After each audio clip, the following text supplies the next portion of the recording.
आता line and plain मध्ये इथे बघा, लाईन अँड प्लेन हा जो चॅप्टर आहे याच्यात टोटल आहेत मेन जे थेरम्स आहेत हे 6 आहेत. लाईनचे 2 थेरम्स आणि प्लेनचे 4 थेरम्स, मेन थेरम्स जे आहेत ते इक्वेशन साठीचे. आणि मग बाकीचे छोटे छोटे थेरम आहेत त्याच्यामध्ये करोलरी सारखे, अँगल बिटवीन देम, लाईन आणि प्लेन मधला अँगल वगैरे काय काय असेल ते समजलं. आता लाईनचे 2 थेरम एकदम इझी आहेत. हे थेरम प्रूव्ह करायला खूप इझी असतात, पण तुम्हाला ते 3 डायमेन्शन मध्ये समजले पाहिजेत. त्यासाठी ते नीट लक्षपूर्वक ऐका मी काय सांगतोय ते.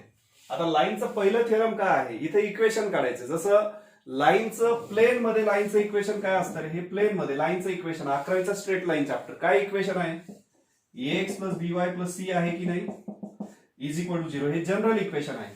पण स्ट्रेट लाईन मध्ये लाईनचे वेगवेगळे फॉर्म बघितले की नाही आपण, किती इक्वेशन बघितले, 12 इक्वेशन बघितले. एक्स ऍक्सिसचे इक्वेशन, वाय ऍक्सिसचे इक्वेशन, त्यांना पॅरलल लाईनचे equation, slope point form, slope intercept form, double intercept form, 2 points form, normal form, general form, हे सगळे फॉर्म बघितले की नाही 12 आपण स्ट्रेट लाईन मध्ये. ती स्ट्रेट लाईन कुठे होती, प्लेन मध्ये होती. 12वीचा जो चॅप्टर बघितला आपण पेअर ऑफ स्ट्रेट लाईन बघितला, परत 2 पेअर्स घेतल्या आपण स्ट्रेट लाईनच्या, बरोबर. आता आपल्याला इथे ही लाईन स्पेस मध्ये आहे, लाईक धिस. म्हणजे ही लाईन अशी स्पेस मध्ये कशी दाखवायची, हा पेन आहे, हा इथं स्पेस मध्ये. ही लाईन जशी प्लेन मध्ये काढली तशी ही लाईन अशी स्पेस मध्ये पकडायची. ही स्पेस मध्ये आहे लाईन, समजलं, ही स्पेस मधली लाईन. तर मग ह्या लाईनचे इक्वेशन जे आहेत ते 2 आहेत. जसं तिथं त्या इक्वेशन्स मध्ये स्लोप दिला आणि वाय इंटरसेप्ट दिला तर स्लोप इंटरसेप्ट फॉर्म, 2 पॉईंट दिले लाईनवरचे तर लाईनचं इक्वेशन येतं 2 पॉईंट फॉर्म मध्ये. लाईक दॅट ही स्पेस मध्ये लाईन आहे. तर आपल्याला पहिल्यांदा काय बघायचंय, पहिल्या थेरम मध्ये इथे 3 ऍक्सेस आहेत. आता समजा हे मॉड्यूल आहे असं, इथे बघा हे 3 ऍक्सेस, हा एक्स ऍक्सिस, हा वाय ऍक्सिस आणि हा समजा सॉरी हा एक्स ऍक्सिस, हा वाय ऍक्सिस आणि हा झेड ऍक्सिस आहे. आणि लाईन आहे. आता हा पहिला ऑक्टंट घेतला तर मग समजा ही लाईन आहे अशी, ही स्पेस मध्ये लाईन आहे. मग ह्या स्पेस मधल्या लाईनला कशी असेल, अशी असेल, अशी असेल. आता मी हा जो मॉड्यूल दाखवलंय तुम्हाला, हे मॉड्यूल म्हणजे हीच माझी ही रूम आहे, ही असं कन्सिडर करा. मी ज्या फ्लोअरवर उभा आहे तो हा आहे, हे माझ्या मागे बोर्ड आहे ते हे आहे, आणि इकडे समोर जी भिंत आहे ती भिंत म्हणजे हे आहे, समजलं. मग इथं जो कोपरा आहे तो हा व्हर्टेक्स येतो, सॉरी ओरिजिन येतं. आणि हा जो ऍक्सिस आहे तो झेड ऍक्सिस, हा एक्स ऍक्सिस आणि हा वाय ऍक्सिस. मग आता ही लाईन अशी स्पेस मध्ये दाखवली. 1 मिनिट, मी मोठं लाईन काढण्यासाठी काहीतरी घेतो. ठीक आहे, आता इथे काही नाही तर ठीक आहे, मी ही पेन्सिल घेतली. आता तुम्हाला असं जर दिलेलं असेल, ही लाईन दिली स्पेस मध्ये आणि तिला पॅरल हा ग्रीन कलरचा पेन. सिच्युएशन अशी आहे की ही लाईन आहे स्पेस मध्ये, एक्स वाय झेड 3 डायमेन्शन मध्ये, हे स्पेस मध्ये म्हणजे 3 डायमेन्शन मध्ये बघतोय आपण. ही लाईन आहे स्पेस मध्ये, तिचं इक्वेशन फाइंड आउट करायचंय. पण गिव्हन काय आहे, जसं स्लोप पॉइंट फॉर्म वगैरे मध्ये जे असतं तसं इथे गिव्हन काय आहे, हा जो पेनने दाखवलेला वेक्टर आहे हा बी बार वेक्टर दिलेला आहे गिव्हन. आणि ह्या लाईनवर एक पॉइंट दिलेला असतो, एक पॉइंट दिलेला असतो. गिव्हन पॉइंट ए दिलेला असेल आणि एक पॅरल वेक्टर दिलेला असेल. ह्या लाईनवर एक पॉइंट दिलेला असेल ए आणि गिव्हन वेक्टर बी बार असेल तिला पॅरलल किंवा त्या लाईनची कोलिनियर वेक्टर. तर ह्या लाईनचं इक्वेशन जे येतं ते इक्वेशन आपल्याला काढायचंय, फाइंड आउट करायचंय. मग आता इथे काय करणार आपण, हा जो ए पॉइंट होता ना लाईनवर दिलेला, ते ए पॉइंटला इथं ओरिजिनशी जोडायचं. म्हणजे त्या ए पॉइंटचा आपल्याला ए बार हा पोझिशन वेक्टर मिळेल. आणि एक पी पॉइंट घ्यायचा त्याच्यावर, इथे एक पी पॉइंट घ्यायचा, त्या पी पॉइंटला ओरिजिनशी जोडायचं. तर त्या पी पॉइंटचा पोझिशन वेक्टर पी बार न घेता आपण आर बार घेणार आहोत. मग आता ही सिच्युएशन जी आहे तुम्हाला सांगितलेली, हीच सिच्युएशन मी इथे काढतो पहिल्या थेरमला.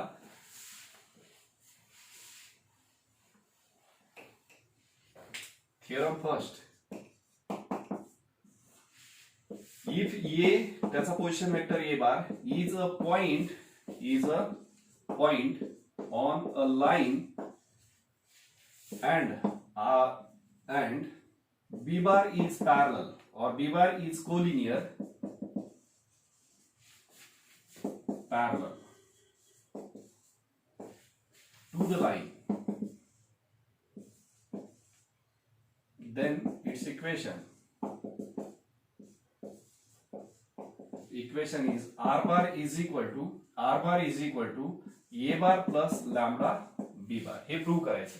मग आता इथे काय करू आपण, ही फिगर काढू. आता जी सिच्युएशन दाखवली तुम्हाला ती सिच्युएशन इथे काढतो मी. X axis, Y axis, Z axis. हे ऍक्सिस कुठेही कसे काढले तर चालतं ना. याला वाय म्हटलं तरी चालेल तुम्ही आणि याला झेड म्हटलं तरी चालेल. नाव ही लाईन काढली.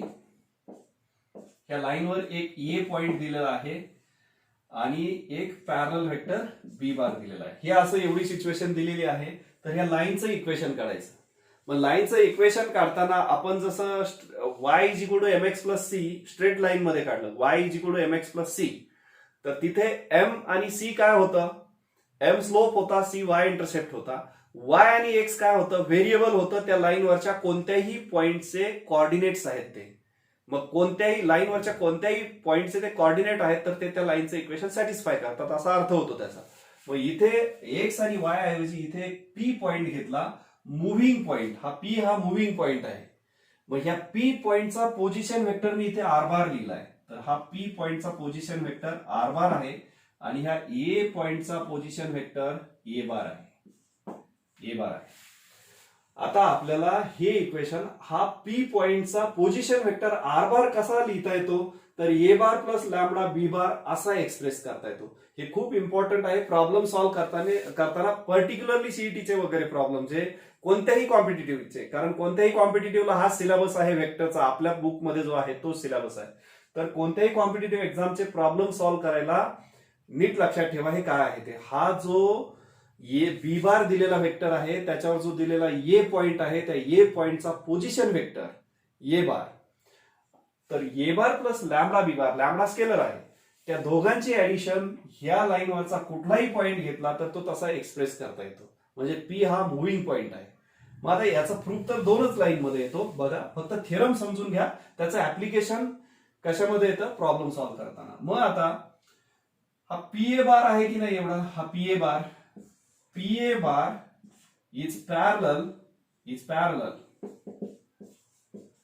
हा पी पॉइंट कुठेही घ्या आणि P A bar is parallel to B bar आहे की नाही. जर हा बी बार ह्या लाईनलाच पॅरलल आहे तर तो पी पॉइंट कुठेही घ्या, ए पॉइंट फिक्स आहे. पी ए बार आणि बी बार कसे होणार आहेत, पॅरलल होणार आहेत. Correct. P A bar is parallel to B bar. मग what is condition of collinearity. Parallel म्हणजेच collinear. What is the condition of collinearity. एक वेक्टर दुसऱ्याचा स्केलर मल्टिपल पाहिजे. मग इथे पी ए बार जर बी बारला पॅरलल असेल तर पी ए बार ह्या बी बारचा काय असणार आहे, पी ए बार हा बी बारचा स्केलर मल्टिपल असेल की नाही. करेक्ट. हा मग आता इथे पी ए बार, मग आता ही condition of collinearity.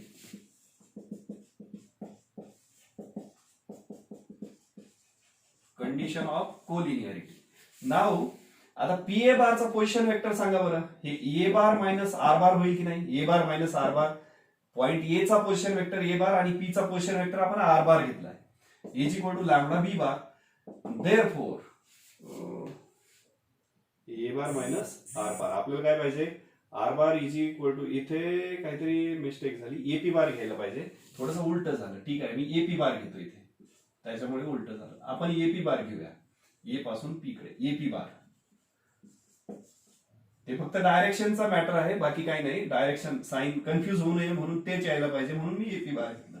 AP bar is equal to lambda B bar. हे आता काय झालं, आर बार मायनस ए बार झालं की नाही, R bar minus A bar.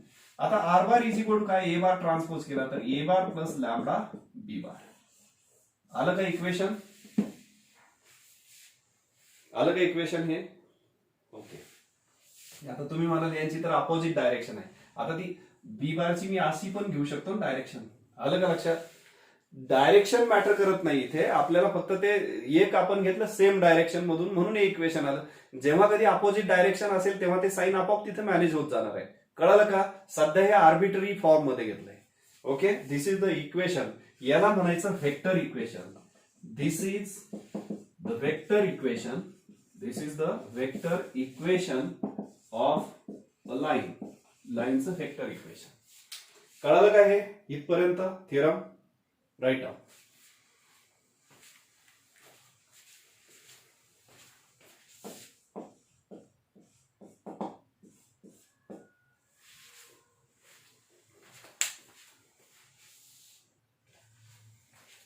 A bar आणि बी बार व्हेक्टर आहेत, आर बार व्हेक्टर आहे, म्हणून हे इक्वेशन व्हेक्टर फॉर्म मध्ये आहे. पण जर हे इक्वेशन इथे याचे कॉर्डिनेट तुम्हाला x1 y1 z1 दिले, हा गिव्हन पॉइंट आहे म्हणून त्याचे कॉर्डिनेट्स x1 y1 z1 घेतले. हा मुव्हिंग पॉइंट आहे म्हणजे व्हेरिएबल आहे, तर p चे कॉर्डिनेट x, y, z घेतले. x y z हे आहेत x1 y1 z1. तर हे इक्वेशन काय तयार होईल, तर आता तुम्हाला थेरम सेकंड म्हणतोय इथे, पण ते थेरम नाहीच आहे, ऍक्च्युअली रिमार्क आहे ती. बी बार जर घेतला आपण, बी बार काय घेतला, ए I plus B J plus C के घेतला. हा वेक्टर दिलेला आहे, बी बार हा वेक्टर दिलेला आहे. आणि वेक्टर बी बार जर असेल तर याचे डी आर्स काय होतील रे, डायरेक्शन रेशिओज काय होतील, बी बार लाईनचे डायरेक्शन रेशिओज काय होतील. हा बी बार वेक्टर दिलेला आहे तर लाईनचे डायरेक्शन रेशिओज काय होतील. मी तुम्हाला एक कन्सेप्ट शिकवली बघा, त्यावेळी तुम्हाला सांगितलं होतं 3D सांगताना की त्याच्यामध्ये, म्हणून तुम्हाला सांगितलं नोट्स परत परत काढा, खूप थेरॉटिकल पार्ट आहे हा. लाईन जर स्पेस मध्ये असेल, मी परत रिपीट करतोय व्हेक्टर्स मधलं, लाईन जर स्पेस मध्ये असेल आणि त्याच्यावर जर ए बार व्हेक्टर असेल, ए I plus B J plus C के, मग त्या लाईनवर असेल किंवा लाईनला पॅरलल असेल, फक्त लाईनशी कोलिनियर असेल ए बार व्हेक्टर, तर ए बारचे कंपोनंट त्या लाईनचे काय असतात, डायरेक्शन रेशोज. आणि त्या लाईनला पॅरलल किंवा लाईनवर जर ई कॅप असेल युनिट व्हेक्टर, तर त्याचे कंपोनंट काय असतात रे, त्या लाईनचे डायरेक्शन कोसाइन्स असतात. मग आता इथे ह्या लाईनवर एक पी पॉइंट दिलाय, व्हेरिएबल पॉइंट दिलाय नाही, तो आपण घेतलाय.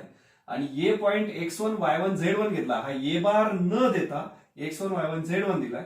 आणि हा बी बार न देता ह्या लाईनचे डायरेक्शन रेशोज दिलेले असतील, रेशोज किंवा बी बार दिलेला असेल कसंही, तर रेशोज काय होतील, हा वेक्टर दिलाय तो लाईनला कोलिनियर आहे, म्हणजे या लाईनचे डी आर्स काय होता, direction ratios A B C. बरोबर आहे, ए बी सी करेक्ट. मग आता हे एवढं दिलेलं आहे, तर ह्या लाईनचं इक्वेशन काय व्हायला पाहिजे ते काढायचं आपल्याला. हे तर वेक्टर इक्वेशन आहे, मग लाईनचं इक्वेशन काय होईल बघा.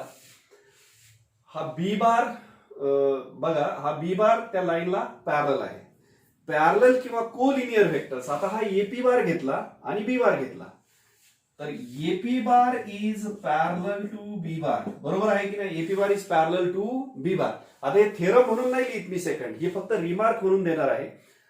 वेक्टर इक्वेशन आणि आता जे आहे ते कार्टेशियन इक्वेशन पाहतोय आपण. कार्टेशियन इक्वेशन म्हणजे कार्टेशियन फॉर्म मध्ये दिलेलं आहे. मग आता AP bar is parallel to B bar आहे. मी सांगितलं होतं कोलिनियर वेक्टर जर असतील, दोन वेक्टर पॅरलल किंवा कोलिनियर असतील, तर आयजेकेच्या कंपोनंट मध्ये काय रिलेशनशिप असते. मी एक प्रॉब्लेम पण सॉल्व्ह करून दिलाय लेक्चरमध्ये त्याचा, म्हणजे ते लेक्चर तुम्हाला सेंड केलेले आहेत ना व्हिडिओ, त्यात सांगितलेलं आहे. काय असतं रे, जेव्हा दोन वेक्टर्स पॅरलल किंवा कोलिनियर असतात तर त्यांचे कंपोनंट कसे असतात, आयजेकेचे प्रपोर्शनल असतात. कसे असतात, प्रपोर्शनल असतात.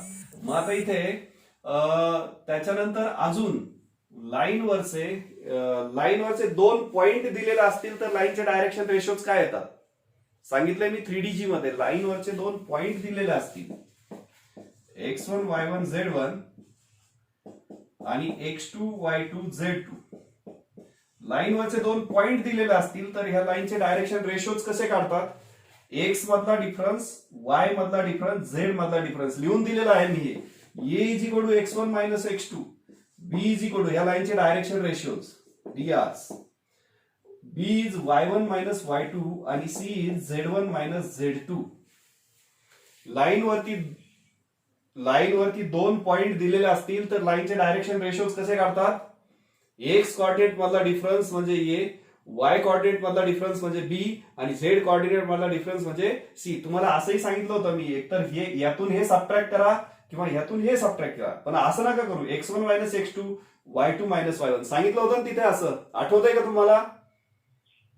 हा, तर लाईनवरती दोन पॉइंट दिलेले असतील तर लाईनचे डायरेक्शन रेशोज आपण एक्स, वाय आणि झेड मधला डिफरन्स घेऊन काढतो. मग आता ह्या एपी चे डायरेक्शन रेशोज काय येतील किंवा पीए चे डायरेक्शन रेशोज काय येतील, लाईनचे डायरेक्शन दोन पॉइंट आहेत ना, हा एक आणि हा गिव्हन पॉइंट, तर एपी चे डायरेक्शन रेशोज काय येतील, डीआर्स ऑफ एपी बार म्हणजेच लाईन काय येणार ते x minus x1 y minus y1 z minus z1 येणार, बरोबर की नाही? and drs of b bar drs of b bar direction ratios of b bar are काय असतील ते ए बी सी असतील. मग आता इथे AP bar is parallel to B bar, AP bar is parallel to B bar म्हणजे AP बार आणि B bar हे कोलिनियर आहेत. तर ह्या डायरेक्शन रेशोज मध्ये काय रिलेशनशिप असेल ते कसे असतील? Proportional. X minus x1 upon A, y minus y1 upon b and z minus z1 upon c, and this is nothing but the equation of line. याला काय म्हणायचं? Cartesian form. कार्टेशियन फॉर्म समजलं? Cartesian form. मग आता वरती इथे theorem to मध्ये फक्त इथे टाका, रिमार्क पण म्हणा, ती रिमार्क पण आहे आणि थेरम पण आहे. तर कार्टेशियन फॉर्म प्रूव्ह करायला परीक्षेला येणार नाही, हे फक्त नीट समजून घ्या. Cartesian form. मग आता कार्टेशियन फॉर्म मध्ये ही फिगर काढा, तिथे लिहा ते सगळं आणि लक्षात ठेवा फॉर्म. आता मी परत एकदा सांगतोय दोन्ही गोष्टी. अगोदर लक्ष द्या इकडे, मीटिंग संपायला वेळ आहे ना? किती वेळ आहे? अजून 8 मिनिट वेळ आहे. बघा इकडे पहिला फॉर्म हे असं जर दिलेला असेल, हा ए बार दिलेला असेल आणि हा बी बार दिलेला असेल, हा पी पॉइंट त्याचा पोझिशन वेक्टर आर बार, तर R bar is equal to A bar plus lambda B bar, हा कार्टेशियन फॉर्म. हे जर वेक्टरच्या फॉर्म मध्ये दिलेलं असेल तर लाईनचं इक्वेशन असं काढायचं. जर ए चे कोऑर्डिनेट दिलेले असतील x1 y1 z1 आणि बी त्या लाईनचे डायरेक्शन रेशोज दिलेले असतील किंवा बी बारचे कंपोनंट तुम्हाला माहित असतील तर ते एबीसी असतील, तर कार्टेशियन फॉर्म हा यूज करायचा. इथे x1 y1 z1 value put करायच्या आणि एबीसी व्हॅल्यूज पुट करायच्या, तिथे वापरायचा कार्टेशियन फॉर्म. तुम्हाला वेक्टर फॉर्म आणि कार्टेशियन फॉर्म लक्षात आलं का? तुम्हाला असं येतं परीक्षेला, काही गोष्टी दिलेल्या असतात आणि तिथे find the Cartesian form of the line, किंवा तिथे कार्टेशियन फॉर्मला सिमेट्रिक इक्वेशन पण म्हणतात लाईनचं, ते फाइंड आउट करा, किंवा find the vector equation of the line असं येतं तिथे. कळलंय का तुम्हाला? हे दोन्ही फॉर्म्स राईट डाऊन.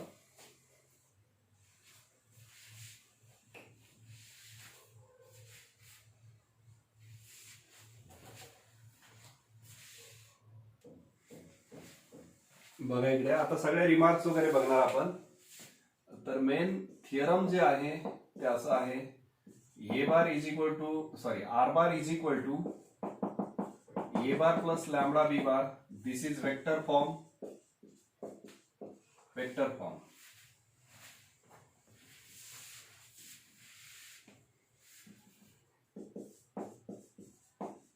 ह्या सिच्युएशन मध्ये वेक्टर फॉर्म काय आहे? R bar is equal to A bar plus lambda B bar. त्याच्यानंतर कार्टेशियन और सिमेट्रिक फॉर्म. कार्टेशियन और सिमेट्रिक फॉर्म तो काय आहे? X minus x1 upon A, y minus y1 upon B and z minus z1 upon C is equal to lambda. हे lambda equation लिहायला आलं तर हे एवढंच लिहायचं, इज इक्वल टू लॅम्बडा. का म्हटलंय? कारण हे सगळे रेशोज कसे असणार आहेत? इक्वल असणार आहेत, इक्वल टू लॅम्बडा. कळलं? म्हणून तिथे लॅम्बडा लिहिलेला आहे ना.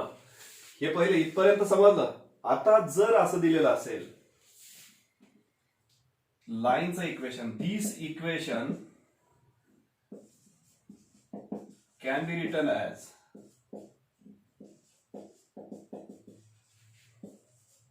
x minus x1 upon L, y minus y1 upon m, z minus z1 upon n is equal to lambda. का बरं? हे एबीसी ला एलिमेंट नाही, एबीसी डायरेक्शन रेशियोज आहेत, एलिमेंट डायरेक्शन कोसाइन्स आहेत. का बरं यांना रिप्लेस केलं डायरेक्शन कोसाइन ने?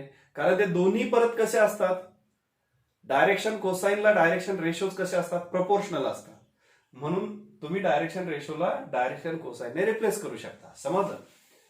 आता याच्यानंतर पुढचा पार्ट बघायचा अजून. ह्या लाईनचं इक्वेशन समजा इथे एखादा कोऑर्डिनेट 0 असेल. मग आता 0 असेल, इथे एखादा कोऑर्डिनेट 0 नाही, इथे 0 असू शकतो, ठीक आहे, इट्स ओके.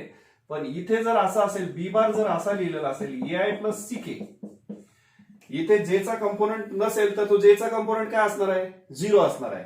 मग इथे लाईनचं इक्वेशन काय येईल ते, इफ कंपोनंट ऑफ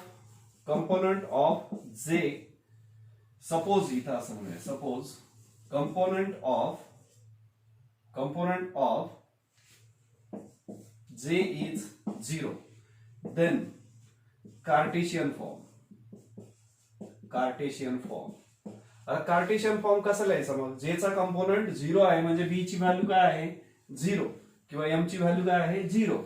पर्टिक्युलरली हे बघा, हे असं लिहिता येतं, असं लिहिलं, हे कन्सिडर करा. मग आता ते असं लिहायचं काय, x minus x1 upon A, y minus y1 upon 0 आणि z minus z1 upon C. मग तुम्ही म्हणाल हे तर नॉट डिफाईन्ड येतं, बरोबर आहे की नाही. तर ते नॉट डिफाईन्ड नाही घ्यायचं आपल्याला तिथं कसं घेतो आपण, हे असं नाही लिहित आपण, तर ते असं लिहायचं असतं, x minus x1 upon A is equal to पुढचं शेवटचं लिहायचं z minus z1 upon C, comma द्यायचा, सेमीकोलन द्यायचा इथे, सेमीकोलन. आणि हे बी न लिहिता असं लिहायचं direct y is equal to y1. हे y मायनस y1 आहे ना, त्याला काय लिहायचं, y is equal to y1. जर a ची व्हॅल्यू 0 असेल, सपोज त्यातला सब लिहितो, suppose component of I is 0, then काय लिहिणार, I चा कंपोनंट 0 असेल तर हे 0 येईल, म्हणजे असं लिहिणार x मायनस x1 सेमीकोलन, आणि y minus y1 upon b is equal to z minus z1 upon c. कळलं का, अरे समजलंय का. समजा असं असेल, component of J and K are 0, then काय येणार ते, x minus x1 upon A semicolon y is equal to y1 semicolon z is equal to z1. कळलं हे कसं लिहायचं ते.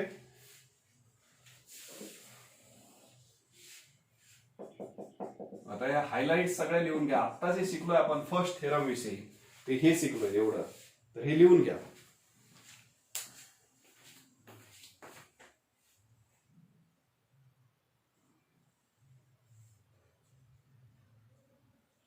अजून पॅरामेट्रिक इक्वेशन्स राहिलेले याचे, एक मिनिट, पॅरामेट्रिक इक्वेशन्स द्यायचे राहिले इथे, लिहू नका लगेच. हा बोल, काय म्हणत होता.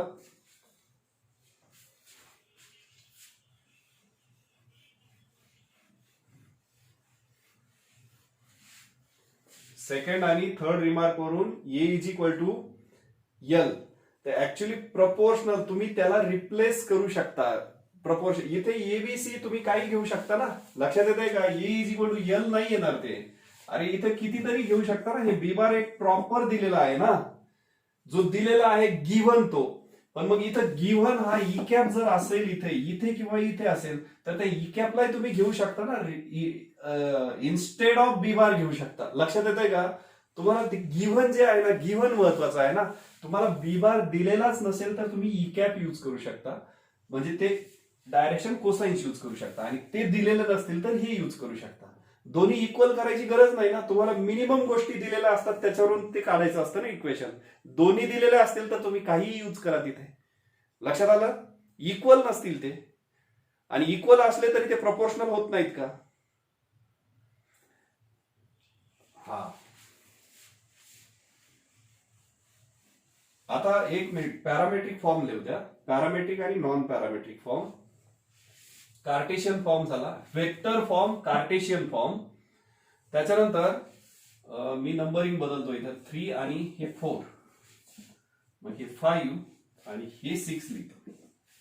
तर बघा, वेक्टर फॉर्म लिहिला. आता पॅरामेट्रिक फॉर्म, पॅरामेट्रिक फॉर्म म्हणजे वेक्टर फॉर्मच आहे, ठीक आहे. याला मी वेक्टर फॉर्म और पॅरामेट्रिक फॉर्म इथंच लिहितो. Parametric form, here lambda is parameter, lambda is parameter. किंवा लक्षात येत नसेल तुमच्या तर इकडं सेपरेटली लिहितो, म्हणजे तुमच्या लक्षात येईल. पॅरामेट्रिक फॉर्म शेजारी लिहितो, आणि नॉन पॅरामेट्रिक फॉर्म.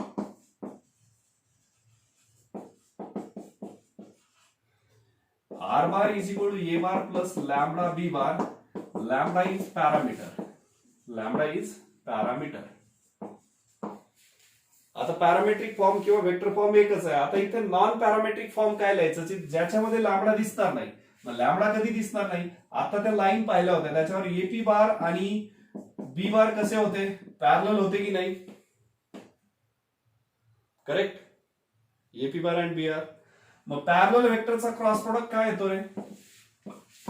पॅरलल वेक्टरचा क्रॉस प्रोडक्ट काय येतो? वेक्टर प्रोडक्ट किंवा क्रॉस प्रोडक्ट 0 बार येतो की नाही? पॅरलल वेक्टरचा क्रॉस प्रोडक्ट 0 बार. मग AP bar cross B bar is 0 bar. मग एपी बार म्हणजे काय होतं? एपी बारचा position vector R bar minus A bar cross B bar is equal to 0 bar. Therefore हे R bar cross B bar minus A bar cross B bar is equal to 0 bar. मग आता therefore हे R bar cross B bar is equal to हे इकडे transpose केलं होईल positive. This is the parametric non parametric form. लक्षात आलं का? हा नॉन पॅरामेट्रिक फॉर्म आहे. पॅरामेट्रिक पॅरामीटर दिसतोय लॅमडा. इथे लॅमडा दिसतोय का? नाही. मग आता तुम्ही काय काय लक्षात ठेवायचं? हा वेक्टर फॉर्म किंवा पॅरामेट्रिक फॉर्म, कार्टेशियन फॉर्म असा किंवा असा, नॉन पॅरामेट्रिक फॉर्म, आणि जेव्हा ते कंपोनंट एखादा आयजेकेचा 0 असेल तर हे असं लिहिता येतं. मेन 4च गोष्टी आहेत. लक्षात आलं? वेक्टर किंवा पॅरामेट्रिक फॉर्म, कार्टेशियन किंवा symmetric form, third non parametric form, fourth काय? हे असं, आणि सिमेट्रिकचाच तो असा लिहिता येतो. लक्षात राहील ना सगळं? आता हे पहिल्या थेरम विषयी सगळ्या रिमार्क्स आणि ते सगळं झालं. लाईन चॅप्टर, लाईन हा जो टॉपिक आहे त्याच्यात लाईन आणि प्लेन मध्ये लाईन विषयीचं सगळं दिलं. लक्षात आलं का तुमच्या हे पहिल्या थेरम विषयी? आता राहिलं फक्त लाईन मधलं दुसरं थेरम आणि त्याच्या रिमार्क्स. कळलं का? हॅलो? आणि त्याच्यानंतर प्लेनचे 4 थेरम आणि मग प्रॉब्लेम, म्हणजे फिनिश. Got it? ओके, ठीक आहे. आता याचा तुम्ही स्क्रीनशॉट काढा, कारण आता मी बंद करणार आहे मीटिंग.